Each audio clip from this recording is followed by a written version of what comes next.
تو فرماتے میں نے دعا مانگنے کا طریقہ اپنی بیوی سے سیکھا۔ حضرت وہ کس طرح؟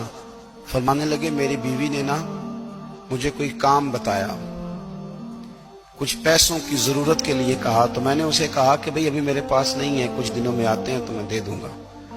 عورتوں کی عادت ہوتی ہے وہ بار بار یاد کراتی ہیں۔ 2-4 دنوں کے بعد پھر اس نے کہا حضرت وہ میں نے کہا تھا کچھ پیسے، میں نے اسے کہا کہ ابھی میرے پاس نہیں ہے، کچھ دنوں میں ملتے ہیں تو میں تمہیں دے دوں گا۔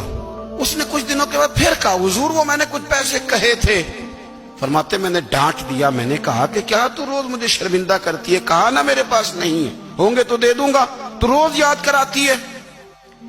فرماتے ہیں اس نے پہلے تو میری ڈانٹ کو سہا، پھر میرے سخت جملوں نے اس کی آنکھوں میں آنسو پیدا کر دیے، پھر اس نے اپنے آنچل میں اپنے اس دکھ کو سمیٹا، اور پھر اس نے ایک جملہ کہا تو میں رو پڑا، اور مجھے اپنے رب سے مانگنے کا طریقہ آ گیا۔ مجھے کہنے لگی حضرت جی آپ نے ڈانٹ دیا، میں نے سہ لیا، پر آپ ہی میرے شوہر ہیں، بتائیں نا آپ سے نہ کہوں تو میں کس سے جا کے کہوں۔ فرماتے ہیں میں رو پڑا، اور میں کھل کے رویا، اور میں تڑپ کے رویا، اور پھر میری سسکیاں بند گئیں۔ تو مجھے کہنے لگی آپ کو کیا ہوا؟ میں نے کہا مجھے بھی دعا مانگنی آ گئی ہے، جب میں اسے کہوں گا نا اللہ تو ہی میرا رب ہے، میں تجھ سے نہ کہوں تو میں کس سے جا کے کہوں؟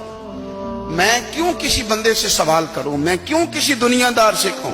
میں تیرے بندوں کا، نیک بندوں کا وسیلہ لے کے، تیرے محبوب کی غلامی لے کے تیری بارگاہ میں آیا، تجھ سے نہ مانگوں تو کس سے مانگوں؟